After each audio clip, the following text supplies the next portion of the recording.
Magandang araw po. Muli tayong magbabalik sa ginagawang pag-aaral sa mga utos ng Panginoong Kristo, ang mga batas sa kanyang kaharian at ang aralin para sa mga alagad niya. Ang teksto na ating pag-uusapan sa pagkakataong ito ay matatagpuan sa Mateo 16:5 hanggang 12. Mateo 16:5 hanggang 12. Basahin ko po sa atin. Nang tumawid sa ibayo ang mga alagad, ay nakalimutan nilang magdala ng tinapay. Sinabi ni Jesus, "Mag-ingat kayo sa pampalsang ikinakalat ng mga Pariseo at mga Saduseyo." Nag-usap-usap ang mga alagad. Wala kasi tayong dinalang tinapay kaya sinabi niya yon.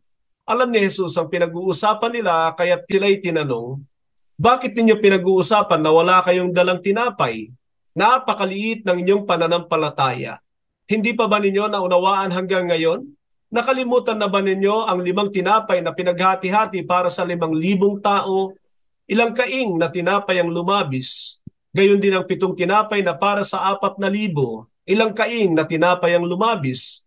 Hindi tungkol sa tinapay ang sinasabi ko nang sabihin ko sa inyong mag-ingat kayo sa pampaalsang ikinakalat ng mga Pariseo at mga Saduseyo. Hindi ba ninyo naunawaan ito? At naunawaan nila na sila'y pinag-iingat sa mga katuruan ng mga Pariseo at Saduseyo at hindi libadurang pampaalsa na ginagamit sa tinapay. Yan po ang ating pag-uusapan sa pagkakataong ito at makikita natin ang tila'y pinag-uutos ng Panginoon sa kanyang mga alagad na pinag-iingat sila sa pampaalsa o kaya ay libadura ng mga Pariseo at Eskriba. So pamamagatan ko itong mag-ingat sa libadura ng mga Pariseo at Iskriba at ito ang ipalalagay natin na utos bilang 33. Bago ilabas ng Diyos ang mga Israelita mula sa 400 taon na pagiging alipin sa Ehipto, pinagbilinan sila na isagawa ang unang Paskwa. Ang kapistahang ito kasama ang pagkain nila ng mga tupa na walang kapansanan at tinapay na walang libadura sa loob ng 1 linggo. Ang kwentong ito ay matatagpuan sa Exodo 12, talatang 14 hanggang 15. Ang libadura ay sangkap ng tinapay upang ito ay umalsa. Ito ang nagiging simbolo ng impluwensya na mabuti o masama. Nabanggit ko ang bagay na yan sapagkat palagay ko ang una ninyong iisipin kapag nabanggit ang libadura, lahat ay masama. Pero sa banal na kasulatan ay meron pong itinuturing na magandang libadura at ganito ang sinabi sa Mateo 13:33. Mateo 13:33. Ang paghahari ng Diyos ay katulad ng libadura na inihahalo ng isang babae sa 3 takal na harina at umalsa ng buong masa. Ang nakikita ko na ibig sabihin ng Panginoon sa bagay na ito ay tungkol sa paghahari ng Diyos na makapangyarihan itong kakalat, subalit ang impluwensya ng bagay na ito ay makikilala sa pamamagitan ng magandang bunga nito dahil na rin sa magandang impluwensya nito. Ang mga Pariseo at Saduseyo ay makilalang tagapanguna at tagapagturo ng relihiyon ng mga Hudyo na sa panahon ng Panginoon ay nihahalintulad niya sa ilan sa kanilang impluwensya o katuruan sa libadura na dapat ay ingatan ng mga alagad. Bago tayo magpatuloy sa ating pagtalakay sa araling ito, ay nais ko munang punta tayo dito sa ating katanungan na pag-uusapan ng inyong grupo. Ano ang mga ayaw mo sa katuruang pangrelihiyon? Ulitin ko, ano ang mga ayaw mo sa katuruang pangrelihiyon? So pag-uusapan po ninyo ang bagay na yan at pagkatapos ay muli kayong magbabalik.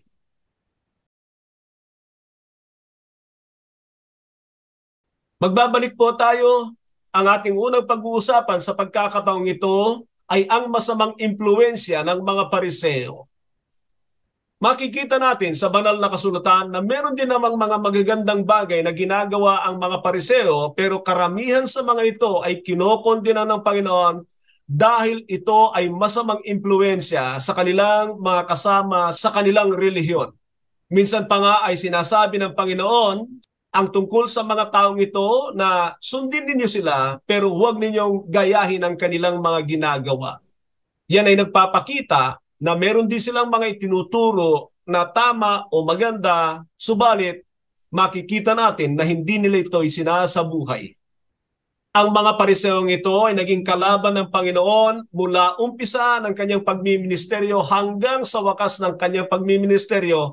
Kasama na rin ang mga eskriba, gayon din naman ang mga tinatawag na Heredeo o Herodians.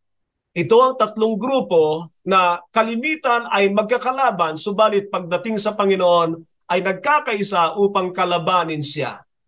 Subalit dito sa sinasabing ito ng Panginoon ay dalawa lamang ang kanyang binanggit, at ito ay walang iba kundi ang mga Pariseo at Eskriba na parehong mga tagapagturo ng Israel. So ang katanungan, ano ang mga masasamang impluensya ng mga Pariseo? Ano ang mga masasamang impluensya ng mga Pariseo? Ito po ang ating unang pag-uusapan. Number 1 na makikita natin ay ipinagmamalaki nila ang kanilang connection sa mga makadiyos na tao. Lagi nilang ipinangangalandakan na sila ay mga alagad ni Moises, na sila ay mga anak ni Abraham. Makikita po ninyo ang katotohanan ito. Alam nyo, wala pong masama sa bagay na yan kung sana ay talagang namumuhay sila na katulad ng dalawang ito. Sapagkat itong mga taong ito na kanilang sinasabi na connection nila ay mga lingkod talaga ng Diyos, subalit makikita na kinokondi na sila ng Panginoon sapagkat ang kanilang pamumuhay ay iba kaysa sa kay Abraham at ganoon din naman na iba kaysa sa itinuturo ni Moises.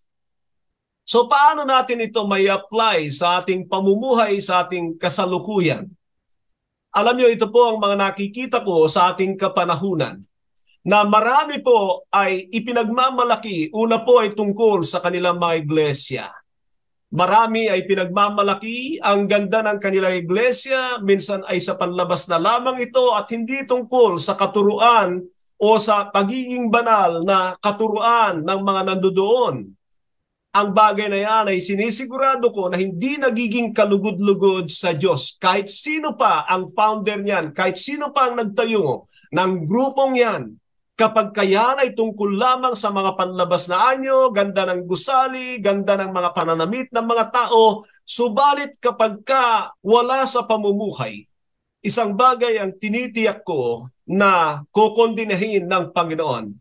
Sapagkat itong mga Pariseo at Eskriba na ito, pagdating sa panlabas na anyo ay talagang kinalulugdan sila ng mga tao sapagkat ang mga panlabas na anyo ay mapandaya. Subalit alam ng Panginoon na sila ay bankrupt pagdating sa spiritual na bagay. Naaaninag ng Panginoon ang katotohanan sa kanila na hindi makatotohanan ang kanilang paghahangad na masunod ang Diyos at ang kanilang pagiging banal, kundi iniengganyo lamang nila ang mga tao sa pamamagitan ng kanilang mga panlabas na anyo. At yan ang kaipokrituhan na siya nating pangalawa. Pero nais kong makita natin ang katotohanan ito. Wala tayong may pagmamalaki na connection sa anumang tao, sinumang tao, Calvinist, Arminian, Catholicism, anuman ang relihiyon mo. Walang pakialam ang Diyos diyan. Hanggat ang buhay mo ay hindi naaayon sa itinuro ng Panginoon o kaya sabihin natin hindi nagiging katulad ni Kristo, lalo na ang iyong sekretong buhay na alam mo at ng Diyos, hindi ka dapat nagmamalaki. Ito ang ating kapanahunan na inaangkin ng marami ang mga connection sa mga kilalang tao sa lipunan, mga relihiyosong tao, mga tao na kung ano-ano ang kanilang mga naging accomplishment kaysa sa doon sa personal na buhay nila na dapat ay nakaugnay sa Diyos. Tandaan po ninyo ang katotohanan ito.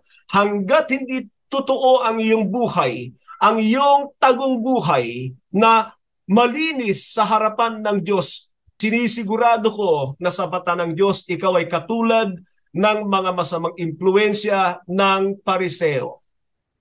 Nabanggit ko yung pangalawa natin kanina at ito ay tungkol sa kanilang kaipokrituhan, na lahat ng kanilang ginagawa ay para makita ng tao. Nagbibigay sila na napapansin ng tao, nananalangin sila sa mga panulukang daan upang sila ay pinapalagay na banal at nag-aayuno rin at ang mga bagay na ito ay ginagawa nila hindi para kalugdan sila ng Diyos kundi upang ang mga tao ay hangaan sila. Lahat ng yan ay kinokondena ng Panginoon at sinasabi niya na huwag nating gayahin, huwag nating tularan ang mga ganitong ginagawa ng mga eskriba at pariseo. Ano pa ang makikita natin sa mga pariseo sa banal na kasulatan? Ang pangatlo natin ay sakim sila sa parangal ng tao. Ulitin ko, sakim sila sa parangal ng tao.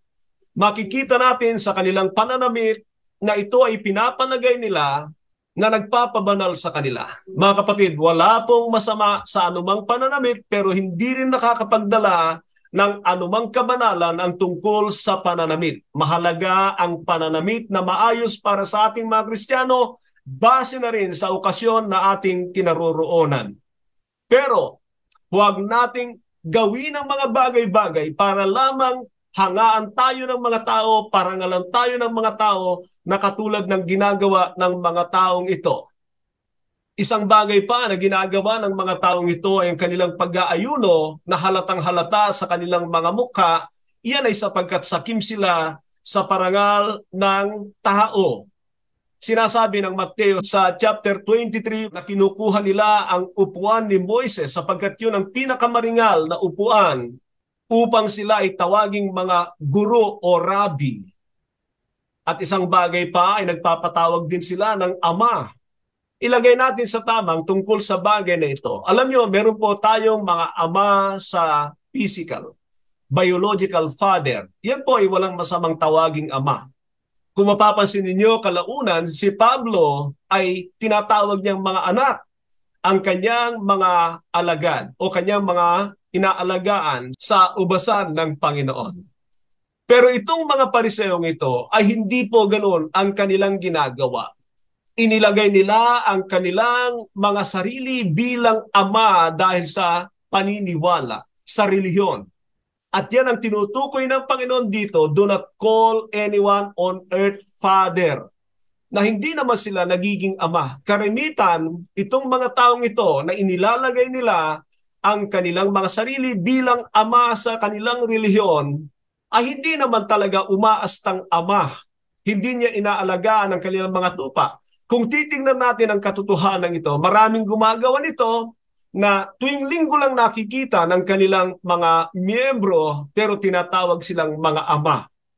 At bukod doon ay naging daan yan para sila ang paglingkuran ng mga anak na ito kaysa sa sila ang maglingkod sa tao, kaya kinokondena ng Panginoon ang bagay na ito. Ang pang-apat na impluwensya ng mga pariseo ay tungkol sa pagtuturo ng pangingibabaw ng pagsunod sa tradisyon kaysa sa salita ng Diyos. Pagtuturo ng pangingibabaw ng pagsunod sa tradisyon kaysa sa salita ng Diyos. Una, tingnan natin ang katotohanan ito. Nasa Panginoong Jesucristo, ayaw niya na unahin natin o dagdagan natin ng tradisyon ang salita ng Diyos. Sapagkat ang tradisyon ay maaaring tama, maganda, subalit karamihan diyan ay mali. Pero nagiging tuwirang mali lang ang bagay na ito kapag pakinggan nyo maigi ito. Number one, akalain natin na ang tradisyon na ito ay kapantay ng salita ng Diyos. Maaring ipalit sa salita ng Diyos, mali po yan. Maling-mali po yan. Hindi mo akalain dapat na anumang experience sa mundong ito, maliban sa ipinasulat ng Diyos, ay kapantay ng salita ng Diyos. Pangalawa, kapag ipinalalagay na ang tradisyon ay nakakapagpabanal, kung yan ay makakadagdag para sa pagiging banal, sinisigurado ko na yan ay isusulat ng mga lingkod ng Diyos dahil sa kapangyarihan ng banal na Espiritu. Pero kapag ito ay naganap kamakailan lamang, hindi na natin kailangan ng mga bagay na ito para ituring na makapagpapabanal sa atin. Pangatlo na ikinasasama ng tradisyon ay kapag inaakala ng tao na gumaganap nito na siya ay nakakahigit kaysa sa mga hindi gumaganap nito. Ang pang-apat ay kapag ang isang tradisyon ay kinakasangkapan ng mga leader ng relihiyon na yan para kontrolin ang mga tao.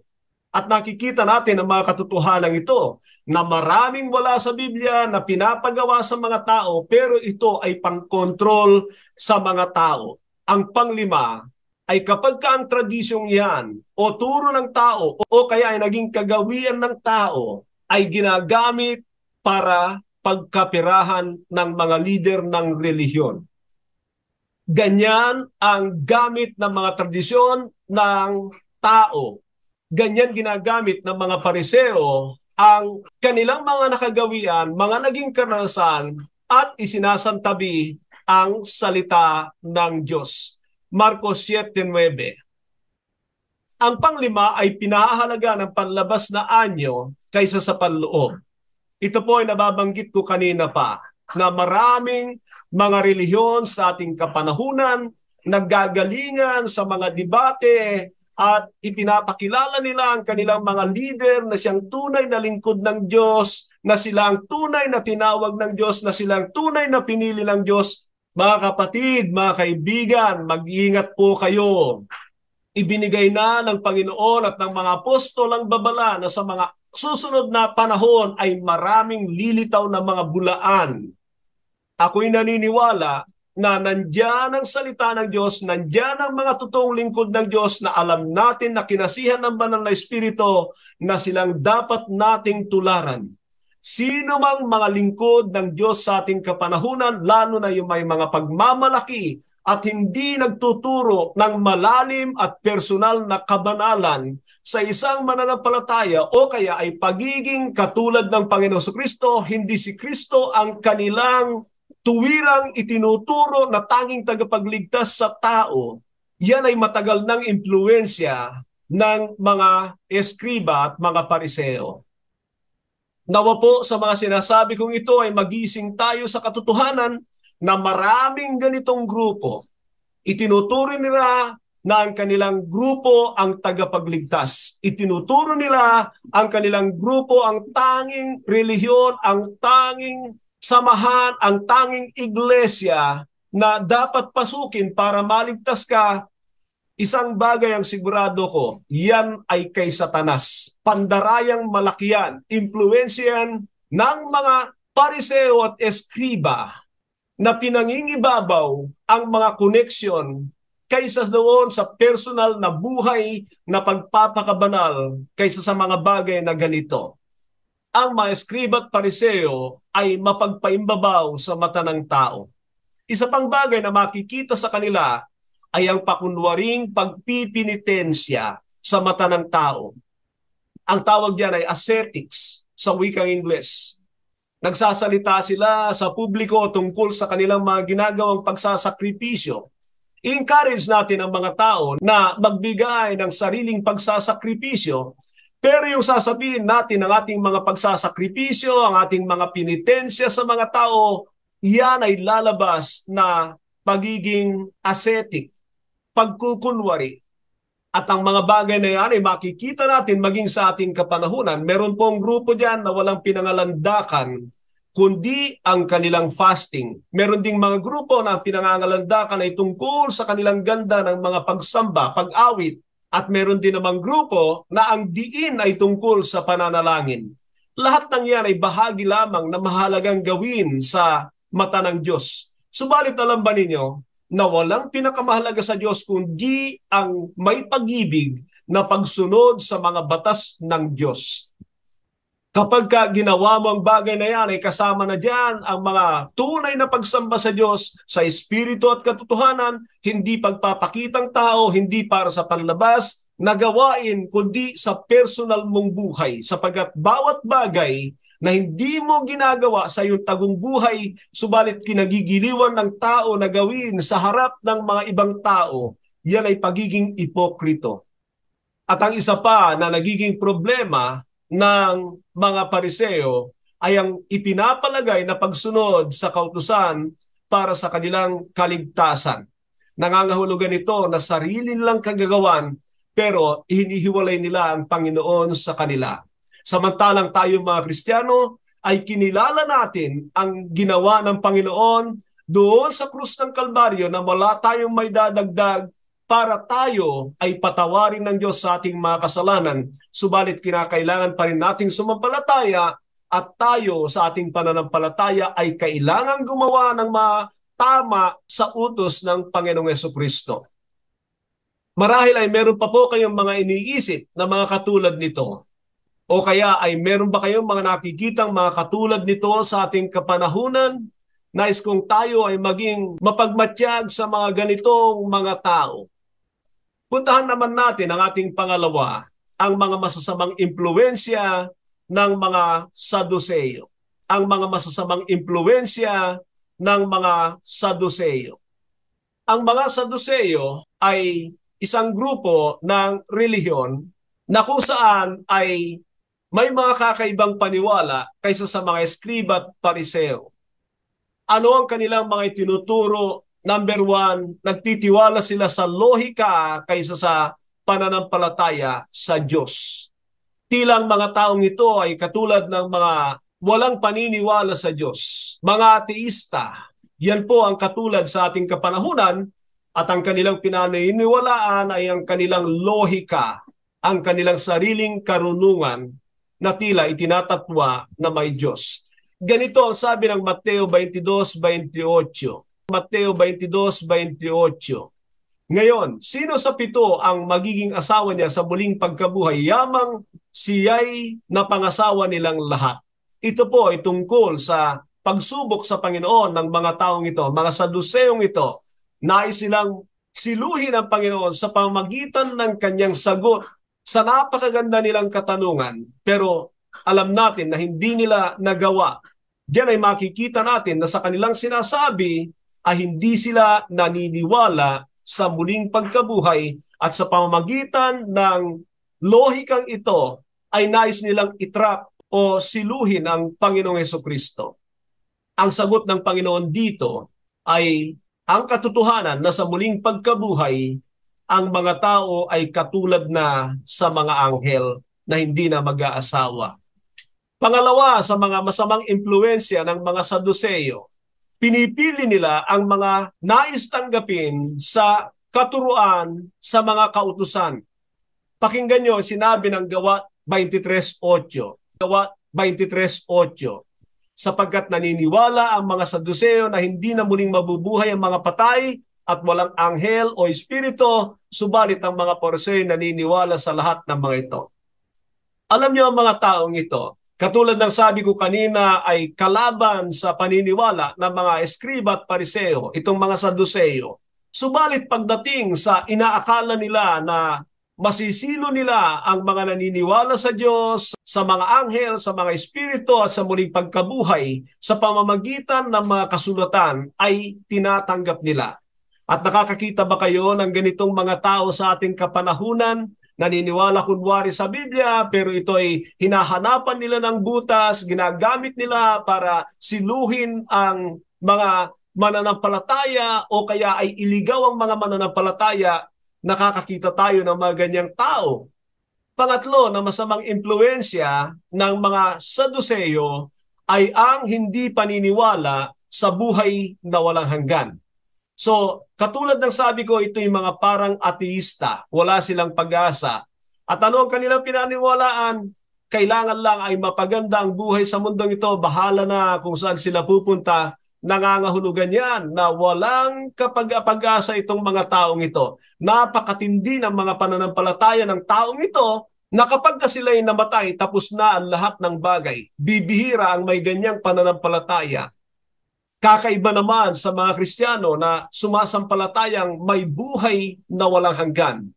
At alam ninyo, ang mga taong ganito, ang mahalaga sa kanila ay ang pamumuhay sa ngayon.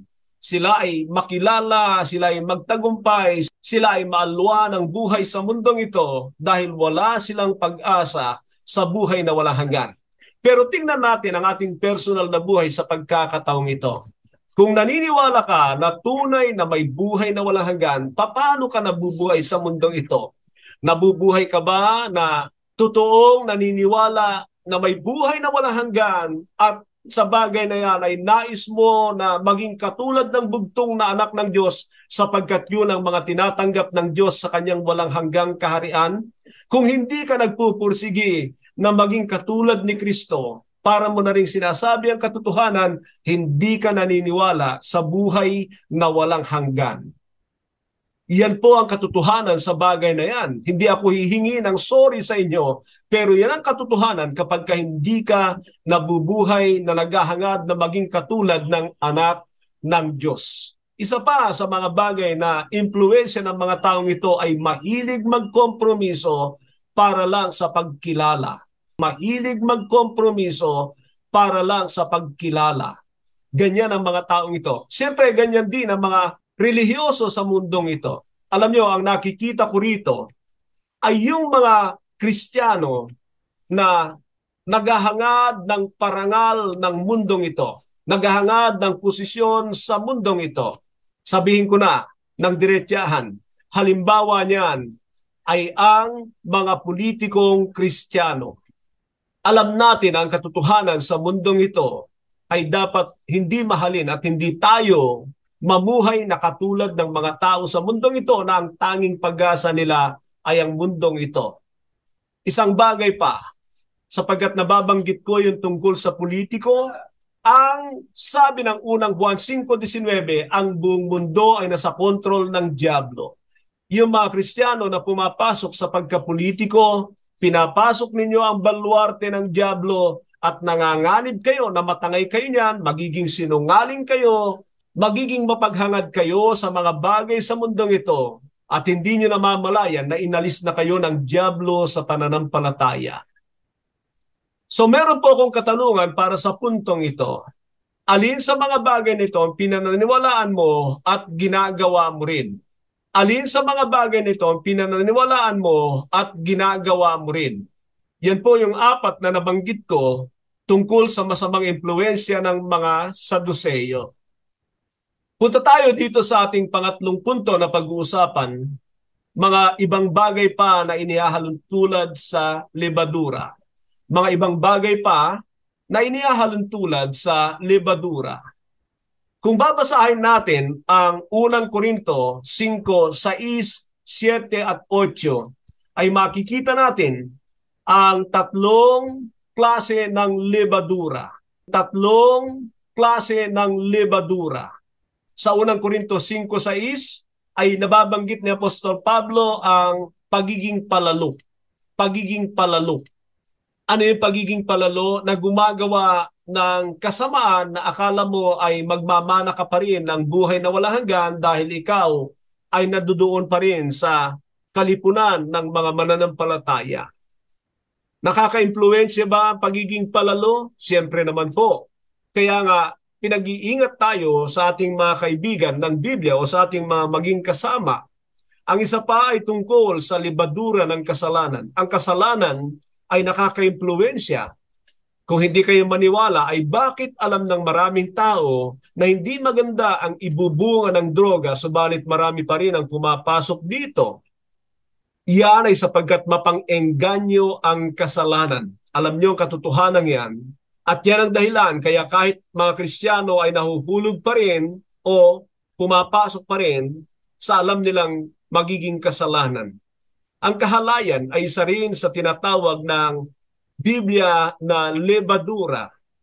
Makikita natin ang paglaganap nito sa mga huling araw na ito, hindi ito lingid sa atin na sobra o grabe ang paglaganap ng kahalayan sa ating kapanahunan at ito ay dahil na rin sa impluwensya na patuloy na kumakalat sa buong mundo.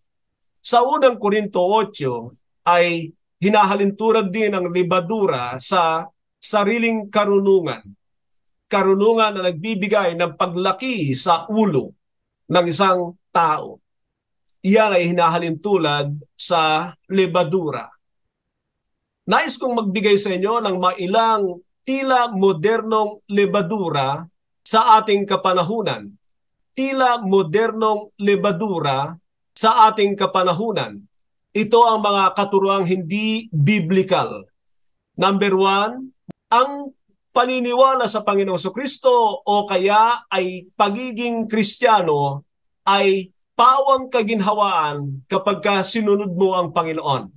Paniniwala sa Panginoong Kristo o kaya ay pagiging Kristiyano ay pawang kaginhawaan kapag sinunod mo ang Panginoon. Hindi po yan sinasabi ng Biblia.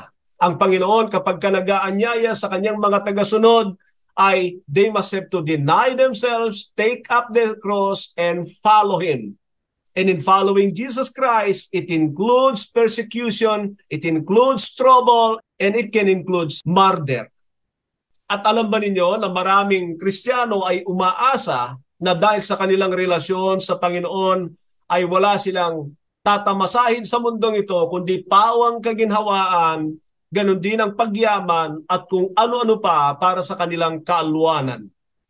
Pangalawa ay ang pagiging mayaman kapag naglingkod ka sa Diyos. Pagiging mayaman kapag naglingkod ka sa Diyos.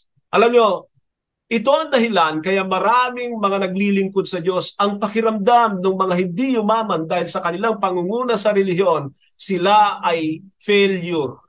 Bigo sila sa kanilang pinili na takbuhin ng kanilang buhay. Mga kapatid, kung nauunawaan natin ang totoong paglilingkod sa Diyos, hindi ka maghahangad ng kayamanan sapagkat malinaw ang sabi ng Panginoon, you cannot serve both God and money.